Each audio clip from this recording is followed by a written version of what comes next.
noite, desculpa aí o pequeno atraso de meia hora e peço desculpa, porque, enfim, são muitas as reuniões e a gente acaba... Eu estava aguardando um pouquinho o desembargador Caetano, o diretor da escola, mas ele pediu para eu já ir iniciando, porque a sessão do órgão especial ainda não acabou, e assim que ele chegar, que ele terminar a sessão, ele vai se encaminhando para cá. Então, na verdade, a gente pensou em fazer essa 32ª reunião do Fórum Permanente de Violência com um tema que vem, digamos assim, instigando bastante atualmente, que é a questão da revista íntima. E essa revista íntima é uma situação que vem gerando bastante polêmica. Ela agora vem sendo discutida. Em alguns estados ela já foi, inclusive, proibida. E no que consiste a revista íntima? É o procedimento pelo qual passam as visitantes de presos em que são obrigadas a se desnudar, realizar agachamentos e ter sua genitália inspecionada. Por que esse tema veio aqui a lume num fórum permanente de violência doméstica, familiar e de gênero? Justamente porque está se discutindo atualmente a questão da violação aí, a intimidade da mulher, não só da mulher, mas de qualquer pessoa, inclusive crianças e adolescentes, que necessitam passar por essa revista para estarem aqui, para visitarem aí os seus familiares, pais, maridos, né, filhos que estão em situação de prisão.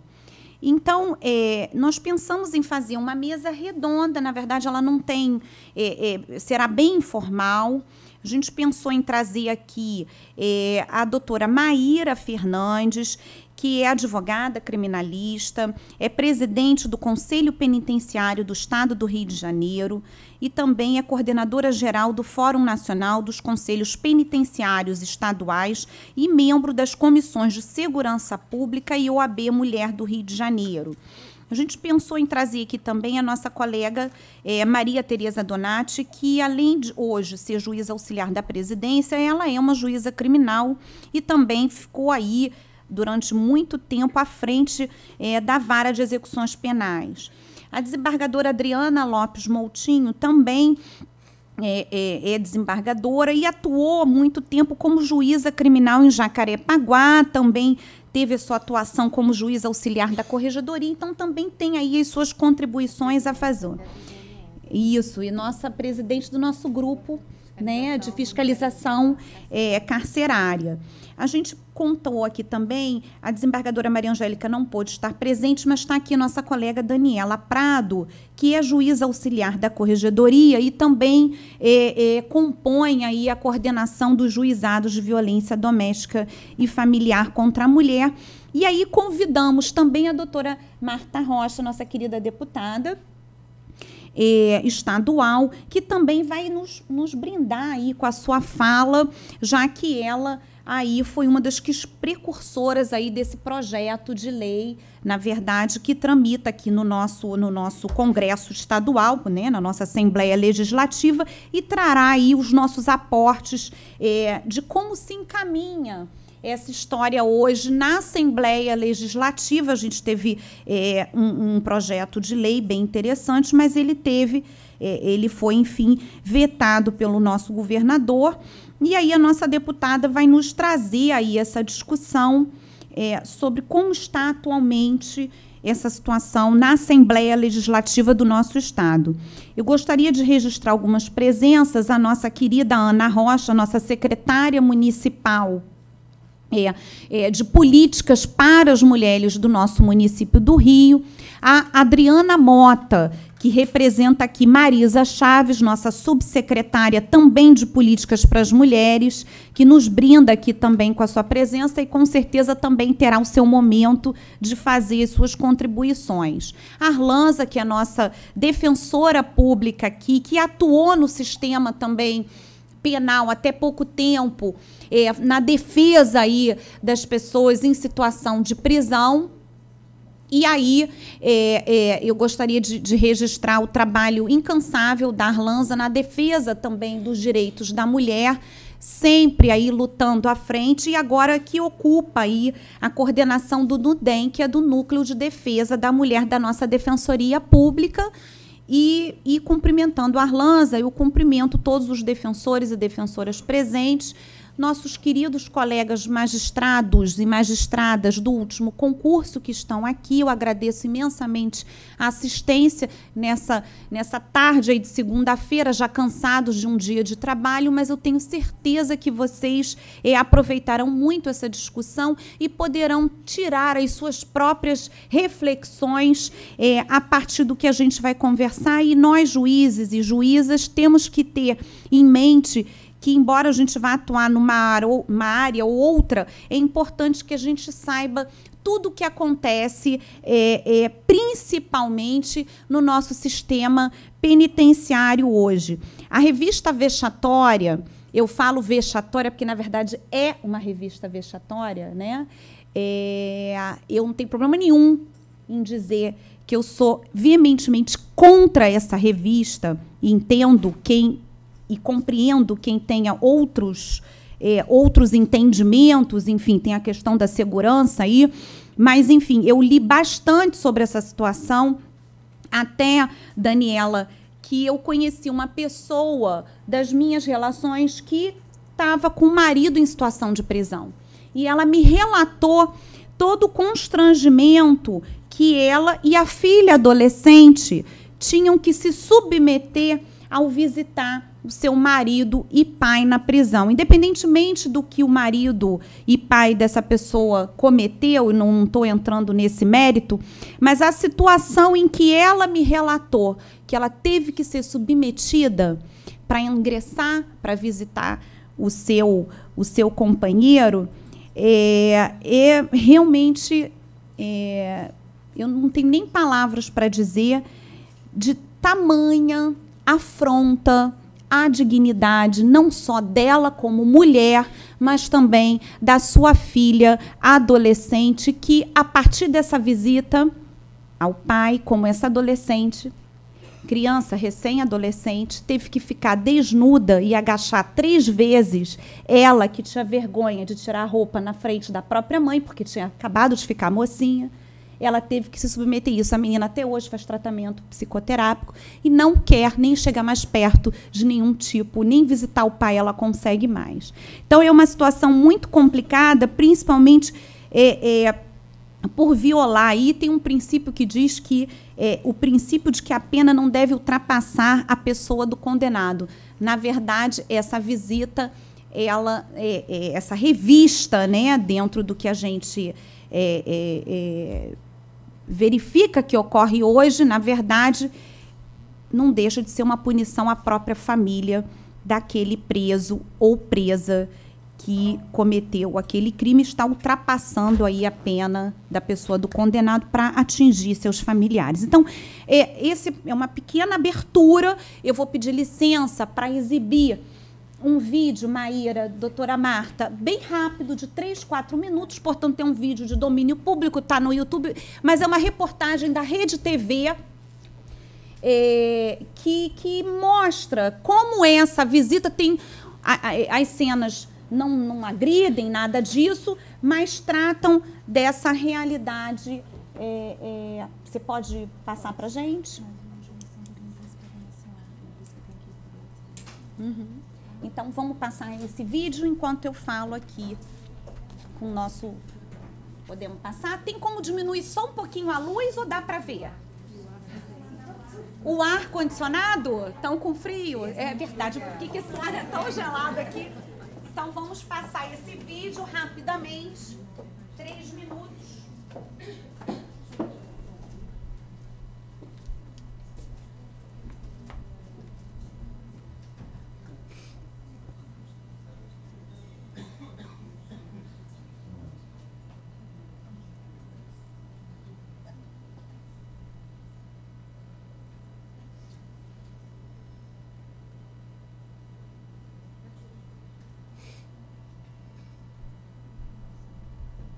mas continua em praticamente todo o restante do país. Especialistas afirmam que a revista íntima é ilegal porque desrespeita a Constituição ao ferir a dignidade humana. Apesar disso, semanalmente, ao visitar um parente preso, milhares de pessoas são submetidas a esse tipo de controle em unidades prisionais de todo o país. Nada justifica este tipo de revista invasiva, mesmo que haja fundada suspeita. Não se pode. O que deve se fazer, evidentemente, é um pente fino após as visitas nas celas, que se revistem os presos. O estado de São Paulo abriga a maior população carcerária do Brasil, 212 mil detentos em 158 presídios. Segundo a Secretaria de Administração Penitenciária, no ano passado, quase 2 mil visitantes foram pegos com drogas e 397 celulares foram apreendidos durante as revistas. Mas, de acordo com entidades de direitos humanos, esses números não representam muita coisa. É muito pequena a quantidade de objetos que são achados. De 10 mil pessoas, em 3 casos se achou algo. Junto com a Defensoria Pública do Estado e outras 7 ONGs, esta Organização Internacional de Direitos Humanos iniciou uma campanha contra a revista íntima ou vexatória. As entidades pedem a aprovação de um projeto de lei em tramitação no Senado que prevê o fim das revistas íntimas. Tem muitas alternativas. Tem scanners eletrônicos, tem formas diferentes de organizar a visita, mas não é necessário submeter os familiares a essa prática para garantir a segurança. Em nota, o Ministério da Justiça, responsável pelo Departamento Penitenciário Nacional, disse que a revista íntima é necessária para garantir a segurança de quem está nos presídios e informou que a transição para um sistema de revista eletrônico dependerá de... Já a Fundação Casa de São Paulo disse que a revista realizada nos visitantes é preventiva e o objetivo é impedir a entrada de objetos ilícitos no local.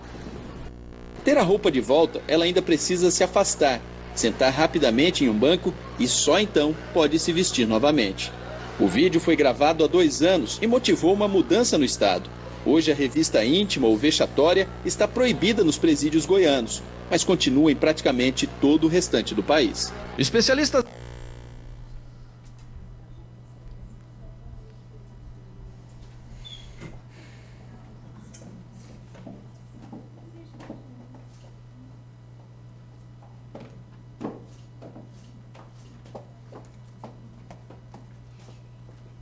Então, dando início aqui ao nosso debate, eu passo a palavra, então, para a doutora Maíra, para as suas considerações.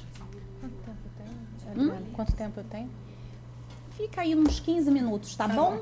Tá ótimo. Podendo ultrapassar um pouquinho. Não, pode deixar, que são muitas, não vou ultrapassar muito para poder todo mundo ter direito a fala igualmente. Boa noite a todos e todas. É um prazer enorme estar aqui mais uma vez na Emerge. Agradeço o convite da doutora Adriana para voltar aqui a essa casa que sempre traz tantos bons debates. Esse tema realmente ele está na pauta do dia, não só no Rio de Janeiro, como em outros estados da Federação e, como foi dito na reportagem, inclusive no Congresso Nacional, graças a um projeto de lei que já foi aprovado na Comissão de Constituição e Justiça e Cidadania, já foi considerado absolutamente constitucional pelo fim da revista vexatória e que, enfim, infelizmente, isso foi em junho do ano passado, está parado desde então, mas a qualquer momento pode voltar à pauta para ver se nós conseguimos um projeto nacional para acabar com essas discussões nos estados, que alguns autorizam, outros não autorizam. Enfim, existe uma insegurança jurídica em relação a isso muito grande e justifica um projeto de lei nacional.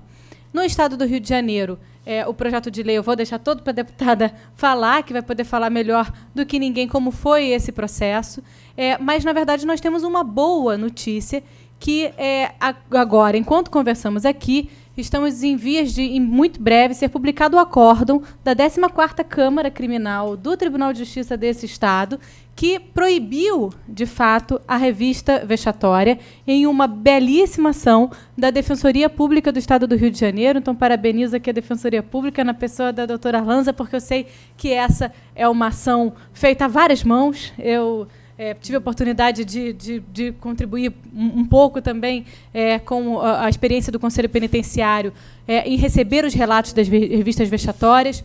Parabenizo realmente a Defensoria, porque agora conseguimos também essa vitória no Poder Judiciário. Lamentavelmente, o caso ainda não está encerrado, porque a Procuradoria do Estado prometeu recorrer da decisão, e o fará, se já não fez nesses poucos dias, hoje ou na sexta-feira passada, mas esperamos que seja mantida a decisão, até porque o acórdão é muito bem fundamentado, a petição está muito bem instruída e o debate já está absolutamente maduro. Realmente é injustificável que ainda exista a revista vexatória no estado do Rio de Janeiro ou em qualquer outro estado do país.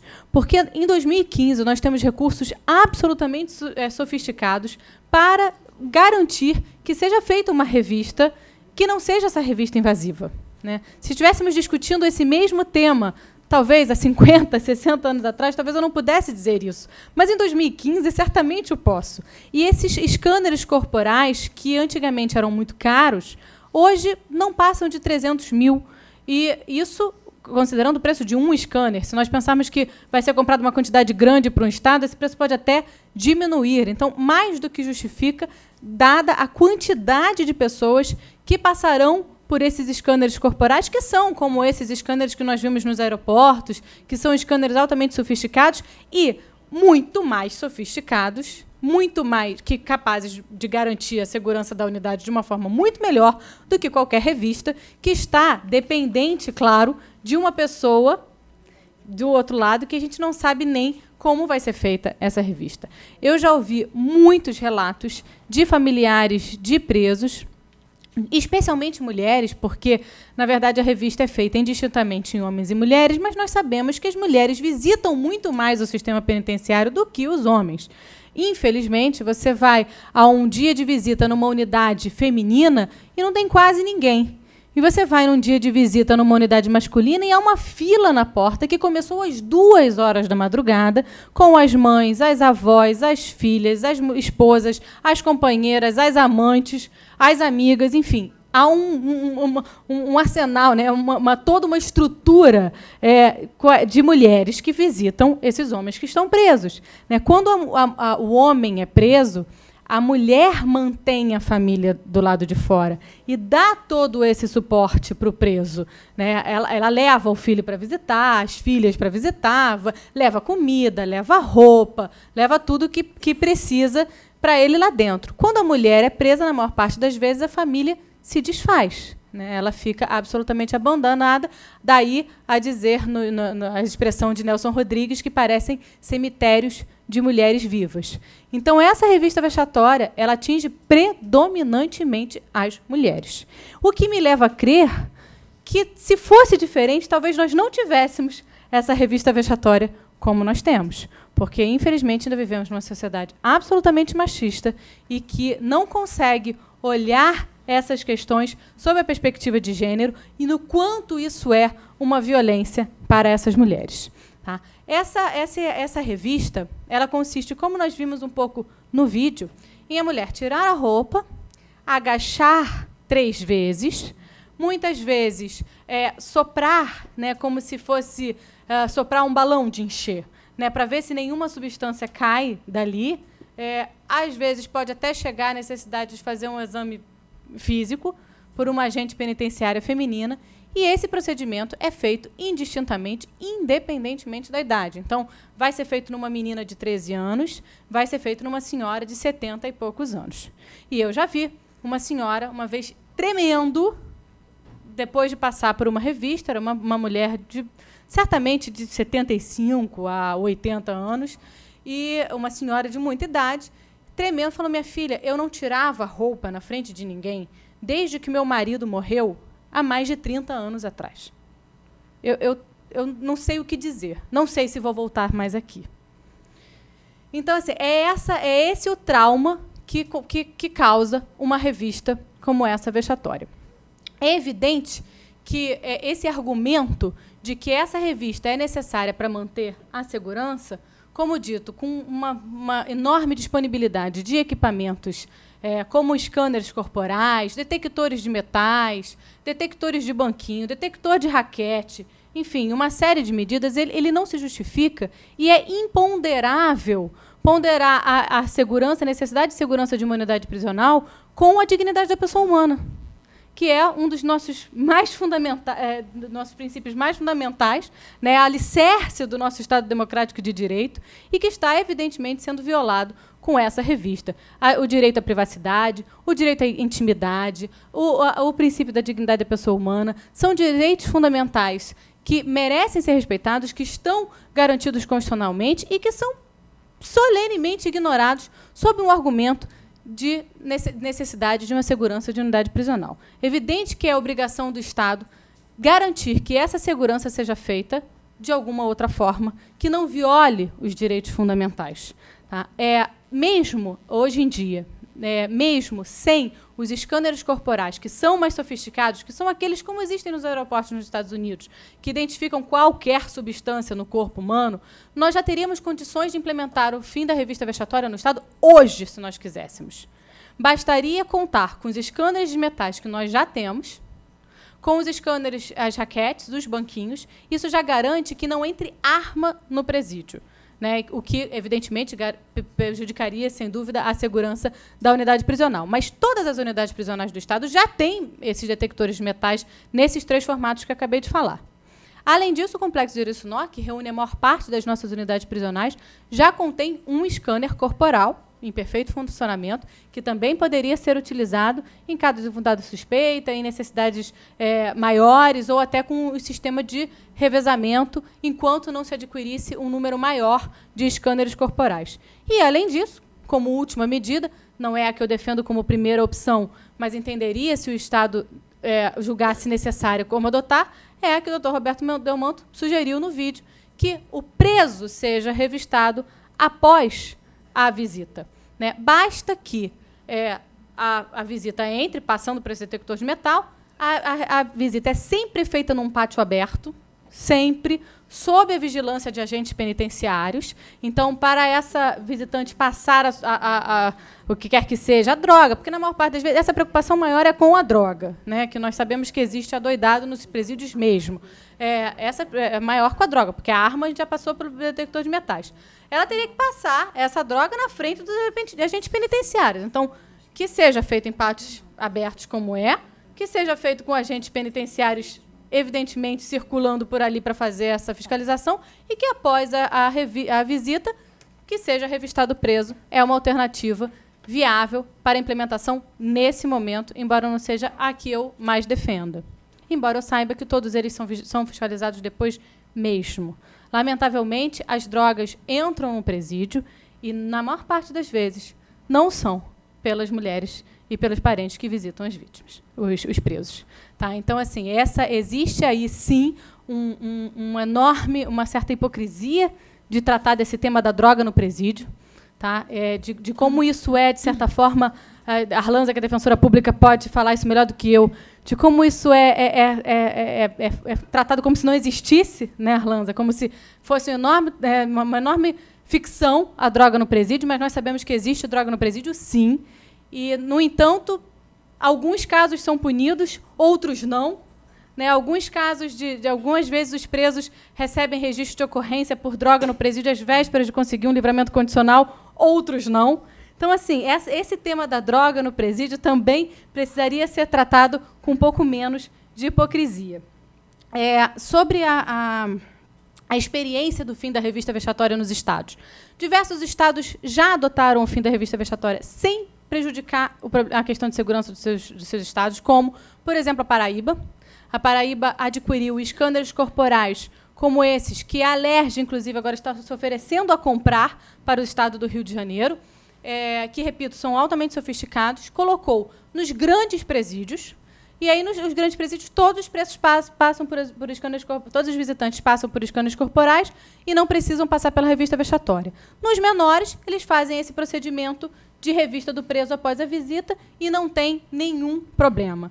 Vários outros estados têm problema de implementação da legislação que eles já têm sobre o fim da revista vexatória. Então, por exemplo, Minas Gerais foi o primeiro estado que adotou o fim da revista vexatória em 97, mas, na prática, isso só existe no papel, porque continua acontecendo a revista vexatória, e mesmo as unidades mais novas não têm escândalos corporais sofisticados para evitar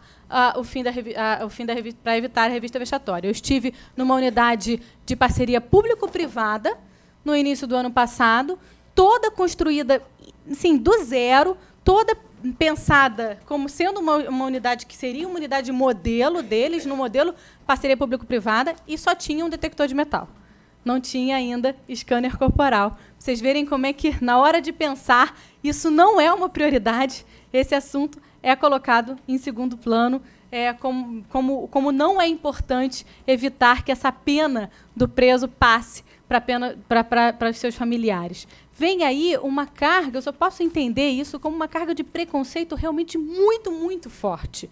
E ela vem mesmo como se fosse uma consequência natural da prisão. Do tipo, essa mãe tem que sofrer mesmo, porque colocou esse filho no mundo, esse criminoso. Ah, não, mas essa daí é a mulher de bandido, então ela tem que sofrer mesmo, porque foi ela que escolheu ser mulher de bandido. Tem aí uma carga de preconceito e de machismo que é uma coisa inacreditável. E isso se vê não só na realização da revista vexatória, como no tratamento que é dado para esses familiares, que, na maior parte das vezes, são tratados como se presos também fossem. Ainda só para poder ir encaminhando para a conclusão, né, Adriana? Eu acho que meu tempo está acabando. O Brasil está muito atrasado nesse tipo de discussão. Sabe? E, certamente, se nós levássemos esse assunto à Corte Internacional de Direitos Humanos, e eu espero fortemente que alguém faça, conto, quem sabe, com a Defensoria Pública para isso, em algum momento, eu tenho certeza de que o Brasil seria condenado, porque já há precedentes. Em 2006, teve uma decisão no julgamento Castro versus Peru, que afirmou que a revista da genitália feminina é considerada uma forma de violência contra a mulher, e, por esses efeitos, constituiria forma de tortura. Nos mesmos moldes, o relator especial da ONU contra a tortura, em visita àquele país no ano de 2000, admitiu que eram necessárias mudanças nas medidas de revista para assegurar que essas fossem realizadas respeitando a dignidade dos visitantes. A Corte Europeia de Direitos Humanos, igualmente, num caso chamado Lorcé versus Holanda, de 2003, entendeu que nem mesmo o próprio detento poderia ser revistado intimamente com métodos que atingissem sua integridade e dignidade. No mesmo sentido, entendeu a Organização dos Estados Americanos, em 2008, que as inspeções anais e vaginais deveriam ser proibidas por lei específica sobre o tema, por serem incompatíveis e desproporcionais aos direitos e garantias do homem. Ainda a Corte Interamericana de Direitos Humanos, no julgamento num caso na Argentina, em 96, considerou violação à Convenção Americana sobre os Direitos Humanos o fato de expor a filha adolescente e a esposa de um preso à inspeção obrigatória das suas genitálias. Considerando todos os tratados internacionais dos quais o Brasil é signatário, considerando a nossa Constituição da República, que garante o princípio da dignidade da pessoa humana, eu não tenho a menor dúvida de que esse ato do Estado é uma afronta direta à nossa Constituição, é uma afronta a essa impossibilidade do Estado violar direitos fundamentais e direitos humanos, que são direitos de defesa do indivíduo perante o Estado. Então, eu não tenho a menor dúvida de que, se nós levássemos isso às Cortes Interamericas de Direitos Humanos, às outras organizações, nós seríamos condenados certamente, e isso poderia ser equiparado à tortura, sim, porque a tortura, ela não é só a tortura física, né? É a tortura física e emocional também. Né? E isso, sem dúvida alguma, traumatiza, como foi dito aqui o exemplo, a doutora Adriana exemplificou a menina jovem que não quer nunca mais voltar a visitar o pai, e algumas não querem nunca mais se despir na frente de quem quer que seja, causa traumas, às vezes, que requerem realmente um tratamento, porque é uma forma muito grave de tortura a uma pessoa que, ainda por cima, está ali apenas para visitar um parente preso, para lhe dar apoio, lhe dar amparo e ajudar nesse processo dessa dita ressocialização, embora eu não goste muito dessa expressão também, porque uma parte dessas pessoas entram no sistema sem nunca terem sido socializadas. Essa violência contra as visitantes do sistema, elas ainda prejudicam esse processo, porque algumas não conseguem nem mais voltar depois de tudo isso, né? E aí, muitas vezes, passam por todas essas dificuldades e não mais conseguem retornar, especialmente as pessoas mais idosas. No Brasil, nós temos, em termos legislativos, além dessas que eu já mencionei, uma ótima portaria do CNPCP, uma resolução do Conselho Nacional de Política Criminal e Penitenciária, que é um órgão do Ministério da Justiça, que é formado justamente para pensar política criminal e penitenciária para o país. Ele já tinha uma resolução mais antiga, de 2009, e agora, mais recentemente, ele reeditou essa resolução em agosto de 2014, com a resolução número 5, de 28 de agosto de 2014, justamente proibindo essa revista vexatória em todas as unidades penitenciárias do país. Por isso, me causou até uma certa estranheza, eu já tinha visto esse vídeo antes, o ministro da Justiça dizer que a revista vexatória era necessária por questão de segurança pública, de segurança das unidades prisionais, porque desrespeita uma resolução do próprio Ministério da Justiça. Essa resolução ela é de órgão inerente ao Ministério da Justiça, então realmente me causou profunda estranheza. Ela coloca taxativamente a resolução que a revista pessoal deverá ocorrer mediante o uso de equipamentos eletrônicos, detectores de metais, aparelhos de raio-x, scanner corporal, dentre outras tecnologias ou equipamentos de segurança capazes de identificar armas, explosivos, drogas ou outros objetos ilícitos, ou, excepcionalmente, de forma manual. São vedadas quaisquer formas de revista vexatória, desumana ou degradante. E especifica: consideram-se, dentre outras formas de revista vexatória, desumana ou degradante, 1. Desnudamento parcial ou total. 2. Qualquer conduta que implique a introdução de objetos nas cavidades corporais da pessoa revistada. 3. Uso de cães ou animais farejadores, ainda que treinados para esse fim. 4. Agachamentos ou saltos. O acesso de gestantes ou pessoas com qualquer limitação física impeditiva de utilização dos recursos tecnológicos aos estabelecimentos prisionais será assegurada pelas autoridades administrativas, observado o disposto nessa resolução. Então, assim, nós já temos resolução, nós já temos a nossa Constituição, nós já temos tudo, só falta vontade política, vontade realmente de parar de causar essa violência institucional, com uma chancela do Estado, sabe, a um número enorme de mulheres que visitam o sistema penitenciário. Só falta realmente encontrar alternativas que são absolutamente viáveis e, evidentemente, resolver os problemas de segurança das unidades prisionais com a seriedade que o assunto requer, com a responsabilização dos agentes que tomam conta dessa segurança, enfim, discutir isso como um todo e não sempre procurar o caminho mais fácil, ainda que esse caminho mais fácil represente uma enorme violência contra as mulheres. Eu acho muito, muito importante que esse tema esteja sendo discutido aqui na Escola da Magistratura sob o foco da violência, porque realmente esse não é um assunto que está relacionado à segurança das unidades prisionais, mas sim relacionado à violência contra as mulheres, que nós já conhecemos de tantas as formas. Essa é apenas mais uma das formas que nós vemos nos assustados. Muito obrigada pela atenção.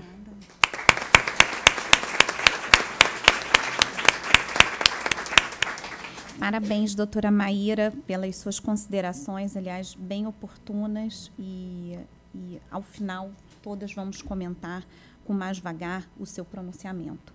Eu passo, então, aqui para a colega Maria Tereza Donati, nossa juíza auxiliar da presidência e também juíza criminal da 29ª Vara Criminal. Doutora Tereza, por favor.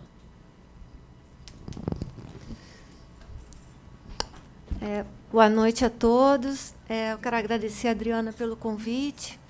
É um prazer estar de novo aqui na EMERGE, vendo alguns colegas recém-empossados. Eu já tive a oportunidade de estar com alguns aqui. O Rubens está ali. O Rubens é um exemplo de juiz criminal. Espero que ele possa também participar desse debate. Enfim, esse tema, como a doutora Maíra já adiantou, é um tema bastante em pauta, né? Nós estamos ouvindo uma grande discussão em torno dessa questão da revista vexatória no país inteiro. O que eu gostaria de dizer é que o Tribunal de Justiça, hoje eu ocupo eu sou auxiliar da presidência, e lá na presidência nós tomamos ciência de um projeto. Até gostaria depois de perguntar à doutora Marta a respeito do projeto que foi encaminhado, tratando justamente da revista, desse tema da revista vexatória. Esse projeto de lei ele acabou sendo vetado, né? E até constou das razões de veto uma manifestação que seria do Tribunal de Justiça e do Ministério Público. Eu até vou tocar nesse assunto, porque isso gerou uma série de discussões e dúvidas. Afinal de contas, quem é que teria se manifestado nesse sentido? A doutora Adriana está aqui do meu lado, ela é desembargadora e preside o GMF. A doutora Adriana participou, né, de uma reunião onde foi, sim, requerido, assim, sugerido, eu diria, um veto a um artigo específico daquela legislação que permitia a revista vexatória. Mas permitia, o texto da lei, ela era, assim como a doutora Maíra falou, tornava possível a revista ao preso. Então, me parece que essa seria... Como assim, doutora? Desculpe. É porque o artigo da lei diz que não será permitido revista íntima ao preso. Não. Fica proibida a revista íntima ao preso. Não, mas poderia ser feita a revista desde que não fosse... Desculpa, deixa eu pegar o artigo aqui. Vamos ver se a gente fez a mesma leitura. Após a visita, o preso poderá ser submetido excepcionalmente à busca pessoal. Né? Então, mas era uma medida excepcional e uma busca pessoal na pessoa do preso, não na pessoa né, da visita. Eu vou depois pedir que a doutora Marta fale sobre isso, porque esse veto ele ainda não foi apreciado, né, doutora Marta, na Assembleia, embora me pareça que o prazo já tenha se expirado.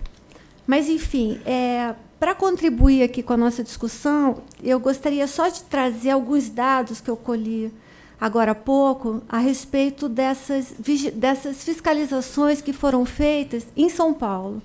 Tá? Esse informativo Rede Justiça Criminal ele traz uma pesquisa, né, que foi realizada no período de 3 meses ao longo de 4 anos, fevereiro, março e abril, nos anos de 2010, 2011, 2012 e 2013. O universo da pesquisa atingiu 15.769 presos, correspondendo a 270.871 visitantes. Então, é um número bastante expressivo. Só foram mais de 270 mil visitantes submetidos a essa revista. E o resultado é surpreendente. Os objetos encontrados foram apenas 7, o que corresponde a 0, objetos, eu digo armas, né? Desses objetos que foram encontrados. Quando se fala em armas, foram apenas 7 casos, o que corresponde a 0,00%. Desculpa, 0,04%. Drogas. Os casos de apreensão de drogas somaram 197, que corresponde a 1,3%. E o que mais foi apreendido foi o aparelho celular. Foram 234 aparelhos, que corresponde a 1,66%. Quer dizer, os números eles são muito pequenos, né? E eu acho que isso aqui mostra, mais do que qualquer outra informação, que essa revista ela não vai impedir, né? Assim, ela não representa de fato um resultado, né? Como a doutora, que justifique tamanha ofensa à dignidade da pessoa humana. Como a doutora Maíra falou, é sabido que as unidades têm sim drogas, e não me parece que sejam os visitantes os grandes responsáveis pelo ingresso dessas drogas nessas unidades. Bom, era essa a contribuição que eu tinha a fazer. Eu já vou passar a palavra à doutora Adriana novamente.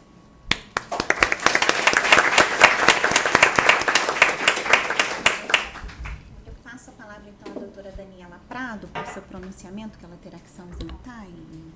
Vou ser breve, dar lugar ao professor Rubens.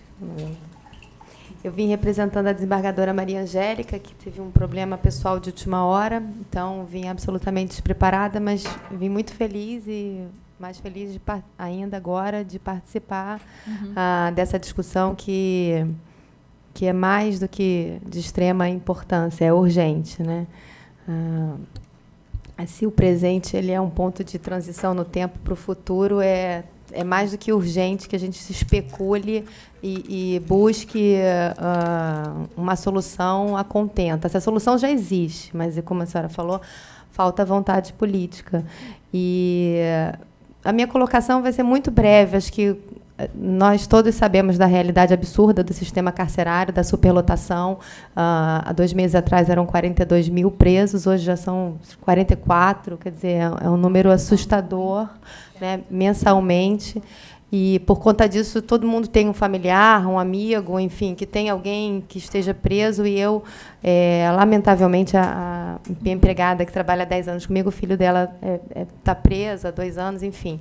E ela me contou, me relatou essa visita, essa revista, né, que ela se submetia cada dia que ela tinha que ir até o presídio. E o mais, assim, o que me chamou mais a atenção e o que mais me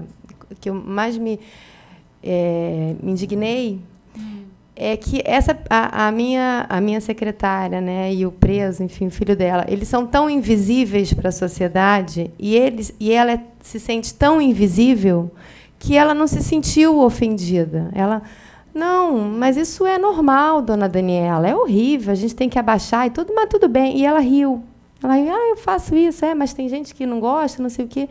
Quer dizer, os direitos humanos não é o direito individual. Ele escapa esse direito dela. Quando o direito à ofensa à dignidade pode não ter sido dela, mas foi minha.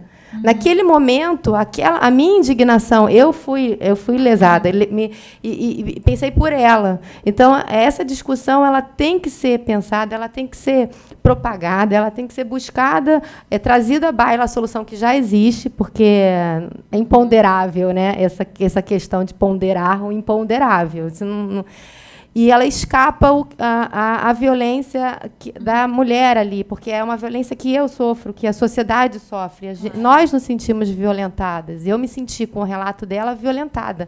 A minha dignidade, e dentro daquele contexto humano, direito humano, que não é o individual, é de todos nós, quer dizer, eu me senti muito, muito indignada e muito violentada. Eu saí de casa aquele dia para trabalhar e falei, meu Deus, e ela é uma invisível, realmente, porque nem sofrer... Não tem nem consciência, ela não sabe daquilo, né? Ela não tem a consciência. Então, que nós, devemos ser produtores de pensamento, que possamos fazer por eles, né? Que não têm voz, enfim. Então, essa é a minha contribuição. Parabenizo, doutora Adriana. Obrigada, Daniela.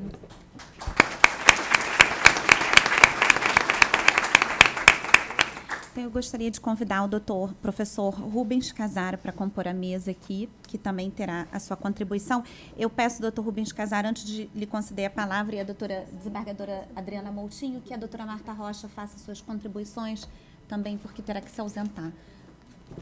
Então, por gentileza, a doutora Marta Rocha, por favor. Bom, boa noite a todas e todos. Eu queria agradecer a doutora Adriana Ramos, em nome dela, cumprimentar todos os integrantes da mesa, dizer à doutora Maria Tereza e a doutora Maíra, que eu me sinto muito contemplada com a fala das duas, e digo que ficou faltando muito pouco aqui para contribuir.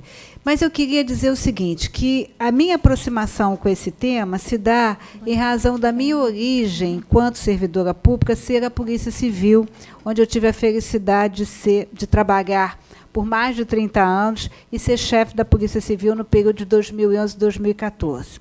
A Assembleia Legislativa era composta de diversas comissões e tramita por essas comissões todos os projetos de lei. E eu presido a Comissão de Segurança Pública e sou membro da Comissão de Direitos Humanos. Então, a primeira comissão para onde vai o projeto é a Comissão de Constituição e Justiça. E, de acordo com o tema, caminha por diversas comissões da Casa. Nesse caso específico, esse tema tramitou tanto na Comissão de Segurança Pública como na Comissão de Direitos Humanos. Eu presido a Comissão de Segurança e sou membro da Comissão de Direitos Humanos. O projeto é do deputado Marcelo Freixo, em parceria com o deputado Jorge Pisciani, que preside a Casa. No decorrer das sessões, se verificou uma antecedência de um outro projeto do deputado André Siciliano. Então, esse projeto, que era anterior, foi acostado e a autoria do projeto 77 passa a ser, então, dos 3 deputados. O título, a ementa do projeto, dispõe sobre o sistema de revista de visitantes nos estabelecimentos prisionais. E eu quero resgatar aqui uma fala da doutora Maíra, porque, na verdade, o sujeito desse projeto sem dúvida nenhuma, são, sem dúvida nenhuma, as mulheres, né? Essa imagem que a doutora Maíra tão bem construiu, que é olhar para uma fila de um presídio para verificar o número infindável de mulheres que estão ali presentes. E, logo no início, né, no artigo 3º, ele faz a descrição do que seja a revista íntima. Então, ele diz: considera-se revista íntima toda e qualquer inspeção corporal que obrigue o visitante a despir-se parcial ou totalmente, efetuada visual ou manualmente, inclusive com auxílio de instrumentos. Então, na verdade, ele descreve aquilo que já é do domínio público.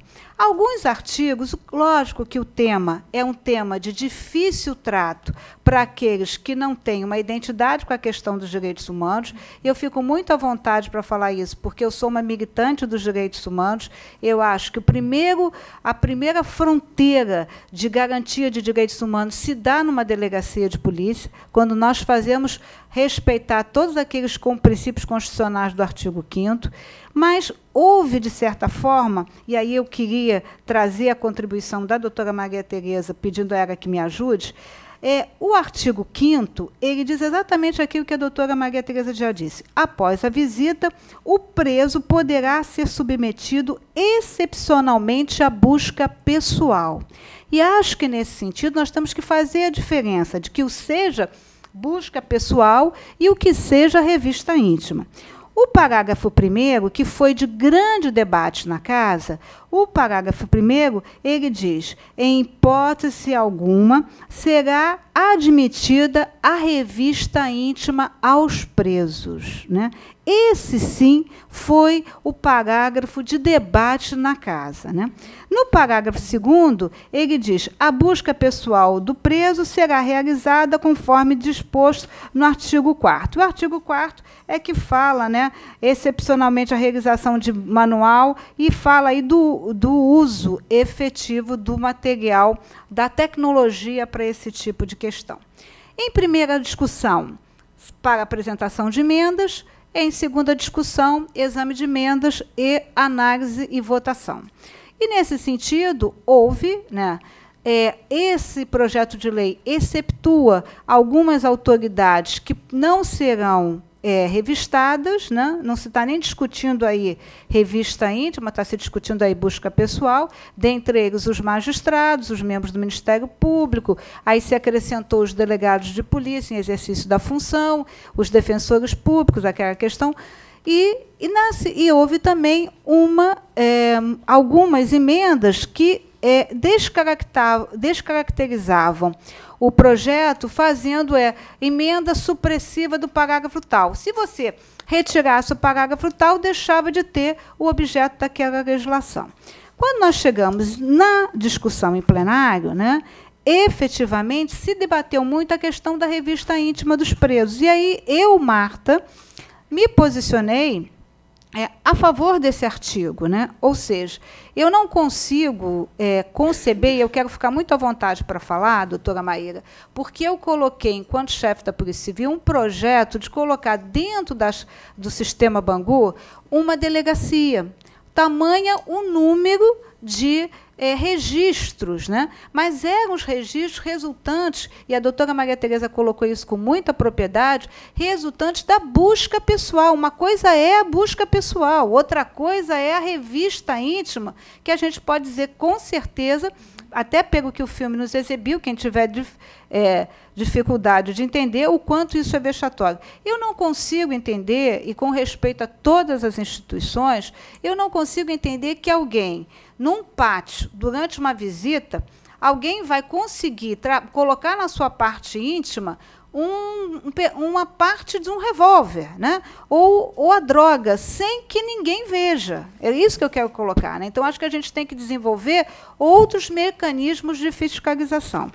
Fomos para debate, esse projeto, então, foi aprovado em plenário, né, por quase 50 deputados, a casa é composta por 70 deputados, naquele momento apenas 2 deputados foram contra esse projeto, e então houve a votação. E aí, com muita propriedade, o que traz a doutora Maria Tereza. A notícia que nós tínhamos é que o governador iria vetar exatamente esse artigo que fala da revista íntima dos presos, né? E já preocupado, entendendo que a tecnologia supre tudo isso, como colocou aqui a doutora Maíra, o presidente da Alerj, o deputado Jorge Pisciani, promove uma audiência com o secretário de Assuntos Penitenciários, né, Coronel Eri, ex-comandante-geral da Polícia Militar, e o coronel Eri, então, pondera sobre a possibilidade de vetar esse parágrafo que não será admissível à revista íntima. E nós apresentamos que era impossível, né? Naquele momento do processo legislativo, esse estágio já tinha superado. Então, a Assembleia Legislativa se colocou à disposição do sistema penitenciário para que o sistema penitenciário verificasse quais os equipamentos que não estavam funcionando, porque aí, quando os próprios deputados passaram a ser acionados pelas entidades de classe do sistema penitenciário, que falavam das condições de trabalho, que os equipamentos não funcionavam, né? Não sei nem se tem algum representante aqui, mas o fato é que a Alerj se colocou à disposição da secretaria para que a secretaria elencasse o equipamento, o custo, e a Alerj vai comprar esse equipamento. Eu não posso dizer qual o preço, mas eu tenho absoluta certeza, posso dizer aqui, do compromisso da Alerj, traduzido pelo presidente, o deputado Jorge Pisciani, na aquisição desses equipamentos. Então, não haveria problema. Quando o projeto chega na casa, doutora Maria Tereza, para nossa surpresa, né, ele é vetado como um todo. Né? Ele é vetado efetivamente como um todo, porque tinha-se notícia, né, que o governador vetaria exatamente esse artigo. Então, ele é vetado como um todo e, obviamente, ele vai passar pelo crivo da Assembleia.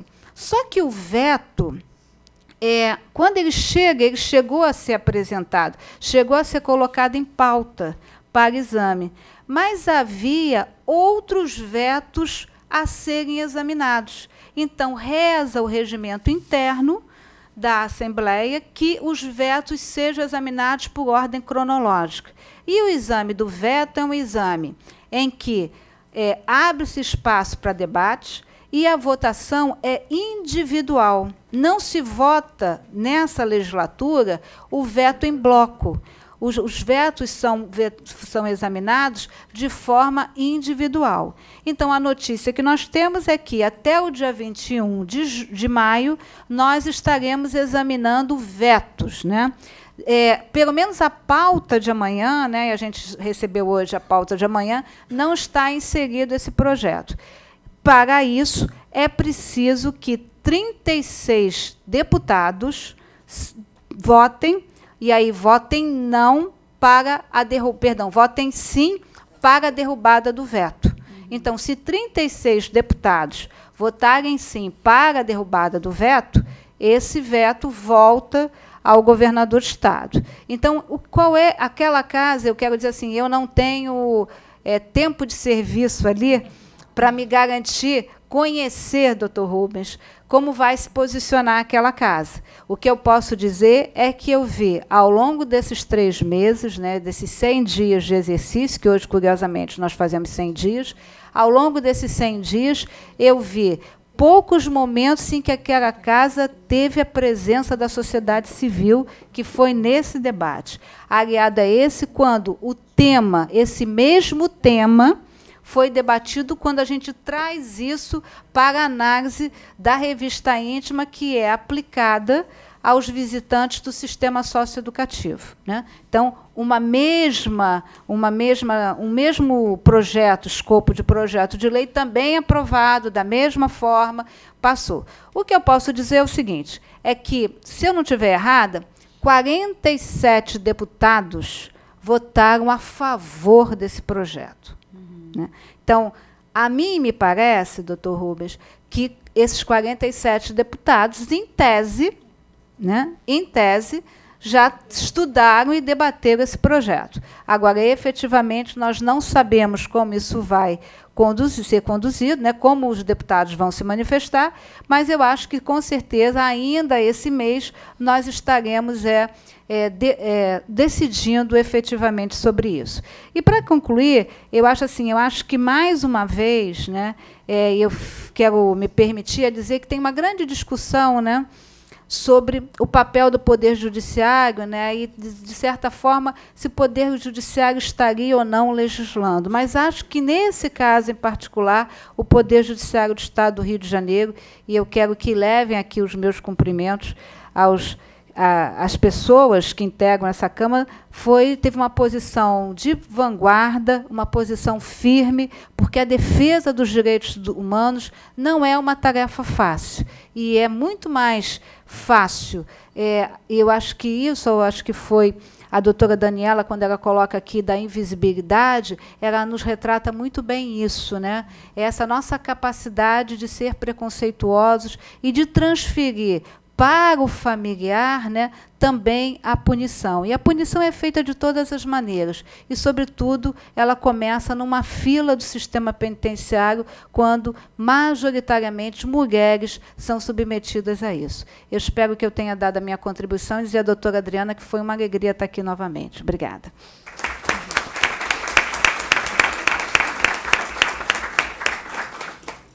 Obrigada, doutora Marta. Como sempre, belíssima exposição. Eu convidei a doutora Marta quando estava na divulgação dos dados do dossiê Mulher Agora, de 2015, e falávamos ali dos dados da violência contra a mulher no nosso Estado, e ela comentou acerca desse projeto, né, que teria sido vetado. Na sua fala lá, ela comentou. Então, eu falei, doutora Marta, a senhora aceitaria o convite de vir à escola nos dizer como está, né, o encaminhamento desse projeto de lei na LERJ? E ela prontamente, aliás, assim, todas as vezes que a gente convida a senhora sempre aceita e vem de muito bom grado, sempre de forma brilhante, expor aí o seu pensamento. E agora, na Polícia Civil já fazia isso lindamente, e agora, com muito orgulho, nos representa na nossa Casa Legislativa Estadual. Então, sem mais delongas, eu passo a palavra aqui, indaguei ao Rubens, indaguei a Adriana, qual seria dos dois a falar. Então, passo a palavra, deixo o Rubens finalizando, passo a palavra, então, à nossa querida desembargadora Adriana Moutinho, com as suas considerações, por favor. Bom, vou ser bastante rápida. Eu sou presidente do Grupo de Monitoramento e Fiscalização do Sistema Carcerário no âmbito do Tribunal de Justiça do Estado do Rio de Janeiro. É um grupo do tribunal que trata de algumas questões do sistema carcerário, mais no intuito de ajuda e melhoria, que é o que nos cabe. Com relação à questão da revista íntima, realmente já há uma decisão judicial da 13ª Câmara Cível vedando que essa revista seja feita. Então, eu não vou tecer muitas considerações, mas eu quero fazer algumas ponderações e trazer alguns dados, né? Primeiro, minha opinião pessoal. Eu peço vênia para os demais que já falaram, eu não vislumbro na revista, em geral, nenhuma conotação de punição à família de um preso. Eu acho que nós temos um sistema penitenciário nosso que ele é deficiente por N motivos. Os números de hoje que eu recebi da semana do 6 de maio, tínhamos na semana passada 43.048 presos, dentre presos provisórios e presos definitivos, dentre mulheres e homens, celas superlotadas, unidades que não têm ou ainda não têm condições suficientes para um maior controle. A segunda ponderação é de que todas as unidades prisionais possuem detetores de metais, mas só tem um local que possui o scanner, que é Bangu. Fala-se muito da apreensão de drogas, da apreensão de armas, mas a gente tem uma série de objetos que representam um potencial lesivo altíssimo e que não são metais. E a gente tem um exemplo muito talvez conhecido, que é a lâmina de cerâmica, né? Quem conhece, quem cozinha, sabe o que é uma faca de cerâmica. Há também gás que entra em recipientes, e isso não é detectado num detetor de metais. Segundo eu fui informada, né, porque eu pensava que havia mais um local com scanner. E não, o scanner é só em Bangu. A outra questão que eu queria levantar é a de que, evidente que toda revista, seja no preso, seja do seu visitante, ela tem que ser feita da forma digna. Não é porque ele é preso que ele tenha que ser submetido a procedimentos distintos. Mas a gente tem que pensar também que aquela pessoa está entrando num local que tem milhares e milhares de presos. E alguns locais são de presos de alta periculosidade. Eu estou dizendo coisas para nós refletirmos. Hoje, temos scanner suficiente? Não. Então, é possível que entre uma lâmina de cerâmica? É possível que isso seja passado de um visitante no momento de visitação para um preso? Mesmo que ela seja feita no local aberto, com N agentes penitenciários, é possível? É possível de acontecer. Sabe-se que muitos objetos ingressam e não ingressam através de visitantes? Sabe-se. Né? Mas, enquanto nós não tivermos o scanner, como é que vai ser feito? Se esse artigo 5º permanecer, né, ou for houve o veto, após a visita, o preso poderá ser submetido excepcionalmente a uma busca pessoal. Excepcionalmente. Né? Em hipótese alguma, será admitida a revista íntima nos presos. Né? E a busca pessoal será realizada nos termos da lei. Então, são questões que, diante da decisão judicial, por maioria, diga-se, proferida pela 13ª Câmara, né, acho que são coisas que a gente deve refletir. Acho que um visitante, será que ele se sentirá seguro também lá dentro? Né? Vai levar o seu filho pequeno, a sua mãe idosa, para visitar um filho? Ela bem intencionada, ele um preso, tudo direitinho lá. E os outros? E os mal intencionados? Né? E o que pode acontecer com uma criança durante um momento de visita? uma criança ser feita refém, né? Enfim. Então, Adriana, agradecendo, eram essas as considerações. Repassando para o Rubens. Vai. Em primeiro lugar.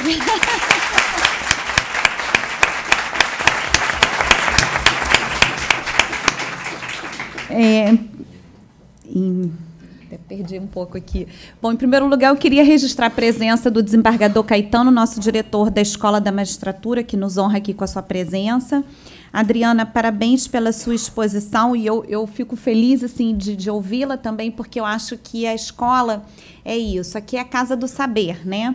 Então, a casa do saber sempre tem que ter o ponto e o contraponto, até para que a assistência faça a sua reflexão e daí tire suas próprias conclusões. Então, eu parabenizo pela sua colocação, pela sua postura de comentar aí a sua posição pessoal e também em relação ao projeto de lei que teve aí o seu veto integral. Não esperávamos isso, esperávamos um veto parcial apenas desse artigo 5º, e houve o veto integral para surpresa de todos, de modo que eu fico feliz com a sua exposição. E agora, para a gente botar mais pimenta aí também nesse caldeirão, eu passo a palavra para o professor Rubens Casara, que eu digo professor porque eu respeito muito como acadêmico que é, e também como juiz aí de uma vara criminal e colega e sempre bastante atuante nessa área. Pois não, doutor Rubens? Bem, boa noite, Jana, boa noite a todos e todas.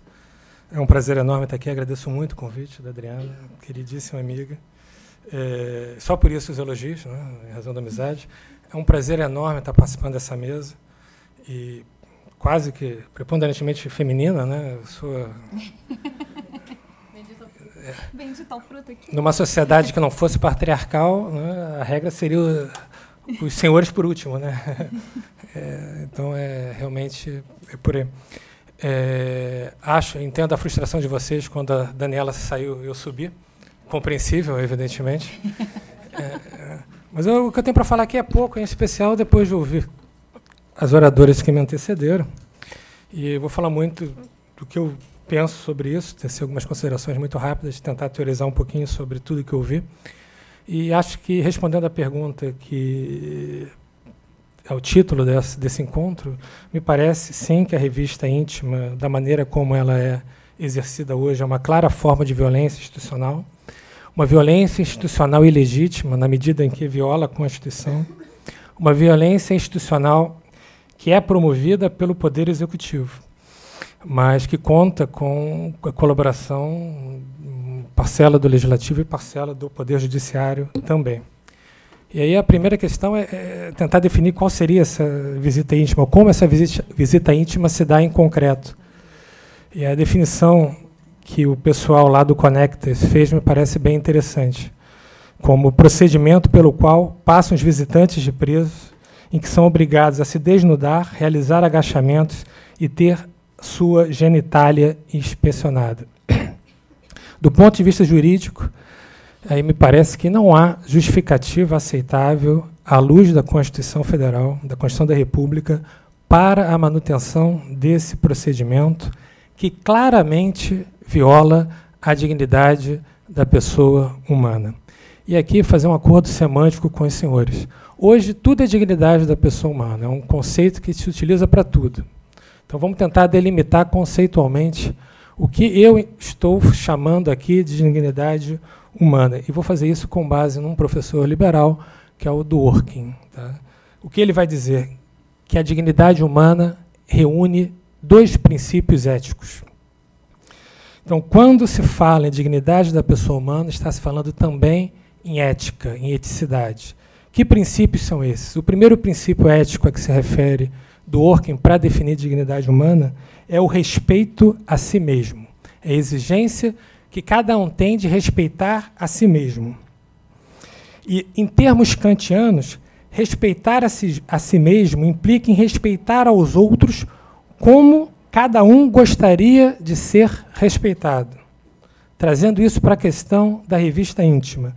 Se eu, ao visitar um parente preso, eu não gostaria de ficar nu, de realizar agachamentos, pulos, ou ter a minha genitália ou o meu ânus inspecionado, eu não posso achar que esse procedimento não viola a dignidade humana. É só pensar na perspectiva do outro. O segundo princípio ético que engloba, que constitui a dignidade humana, é o princípio da autenticidade. O que é isso? Eu sou livre e, portanto, tenho a responsabilidade pessoal de identificar quais valores vão pautar a minha atuação. E aqui também, por evidente, os valores do outro entram em jogo de modo que só são legítimos os valores que não negam direitos do outro. Tá? Esse segundo princípio ético também me parece violado da maneira como é exercida a revista íntima. E esse problema, em especial esse problema da autenticidade, dos valores que devem pautar a minha atuação, ele é agravado sensivelmente pela atual crise de valores, pela crise de valores que marca a atual quadra histórica. Crise que se caracteriza, que se demonstra a ética, que faz apenas com que os meus valores sejam considerados dignos de proteção. Há uma preocupação sempre com os meus valores em detrimento dos valores dos outros. Isso numa quadra histórica em que os valores tradicionais perderam importância ou foram, em certa medida, substituídos pelo valor mercadoria. Então, em resumo, o meu substitui a perspectiva do nosso, diante de um quadro de direitos e garantias dos outros que passam a ser percebidos como obstáculos, ou seja, a segurança pública, ou seja, a eficiência repressiva do Estado, ou seja, ao controle sobre o que entra dentro do presídio, ou mesmo como obstáculos ao mercado. Essa crise de valores faz com que a complexidade que marca o mundo da vida seja afastada e substituída por uma visão binário-bélica. Basicamente o seguinte: eu passo a ver o mundo de uma maneira o bem contra o mal, o amigo contra o inimigo, e assim, dentro dessa redução da complexidade a essa visão binário-bélica, o preso e seus familiares estão dentro da categoria inimigos. E, por definição, inimigo é aquele não cidadão, aquele que não tem direito, aquele que não pode gozar dos mesmos direitos que eu quero gozar. E aí eu acho que apenas essa crise de valores, apenas essa não compreensão do que seja a dignidade humana, justifica a manutenção da revista íntima. Hoje eu fiquei até feliz de saber que parece que não foi então ofício da presidência para... porque a notícia que a gente tinha é de que havia saído um ofício da presidência. Não. Porque nas razões do veto ele menciona um ofício da presidência. Aliás, dá dano moral, né? Todo mundo está de acordo? Né? Dá... Não. Bem, de qualquer maneira, porque eu vim preparado aqui para criticar o ofício do presidente. Né? Vamos lá. Por quê? Porque o Poder Judiciário sequer deveria ter se manifestado, ou pelo menos manifestar a posição institucional sobre o tema. Uma coisa é dar a opinião de cada um sobre o que pensa. Agora, o Poder Judiciário se manifestar institucionalmente sobre o tema, que trata de matéria relacionada à segurança pública, portanto, a atribuição constitucional do Poder Executivo, não me parece correto. Como também não me parece correto o Poder Judiciário se manifestar sobre segurança pública em relação a um projeto de lei do Poder Legislativo. O Poder Judiciário não existe para isso. Há duas, porque esse ofício que não foi, se tivesse ido, ele iria de encontro, ele iria se chocar com a função de garante dos direitos fundamentais que é atribuída ao Poder Judiciário. Em síntese, o Poder Judiciário não deve se prestar a orientar o Poder Executivo a adotar ou manter medidas que violam a Constituição da República. Isso não é função do Poder Judiciário. A revista íntima viola, portanto, esses dois princípios éticos a que eu me referi, e, em consequência, o próprio princípio constitucional da dignidade da pessoa humana. Isso fica muito explicitado no voto condutor da lavra do Gabriel Zéfiro, proferido nesses autos do agravo de instrumento número 008637 de 2015, que já foi mencionado aqui. O relator ele coloca o seguinte, e me parece que ele vai no ponto. Ele faz a seguinte indagação: alguém duvida de que ficar nu, agachar-se e expor as partes íntimas não é algo degradante? Quem acha isso legal, aceitável em uma democracia, vai ter um determinado posicionamento. Quem duvida que isso é degradante, não pode pactuar com a revista íntima. E o Gabriel vai além, ele diz o seguinte, que essas pessoas, que alguém em sã consciência aceitaria que sua mãe, a sua esposa e a sua filha se submetessem a isso, que só aceitariam isso se fossem obrigados pelas circunstâncias da vida. O dilema que se coloca para o familiar do preso é esse: ou você se humilha, ou você não vê o filho, o marido ou o pai. Aí a Maíra mencionou, e a Argentina foi condenada já pela mesma coisa. Né? Já foi condenada pela Corte Interamericana por violar direitos fundamentais ao exigir que crianças e mulheres se submetam à revista íntima. Mas não é só. Isso viola, inegavelmente, o artigo 5º, inciso 3 da Constituição, que veda tratamento desumano ou degradante. Viola o artigo da Constituição que diz que veda penas degradantes. Se a pena não pode ser degradante, quanto mais a circunstância da visita do parente, amigo do preso. E aqui eu concordo novamente com a Maíra de que não há espaço para argumentações rasteiras que esgrimam com o princípio da proporcionalidade em desfavor do indivíduo. Primeiro, porque é impossível ponderar interesses de densidades distintas. Eu não posso ponderar o interesse abstrato à segurança pública ou à segurança do presídio em detrimento do interesse concreto da Maria, aquela mãe do preso cautelar, que vai ter que ficar nua, vai ter que agachar-se e expor a vagina e o ânus. É imponderável, você pondera interesses de igual densidade. Para quem quiser se aprofundar sobre isso, recomendo a leitura do Levando o Direito a Sério, do Ronald Dworkin também. E eu acho que cada vez mais é imprescindível levar os direitos a sério.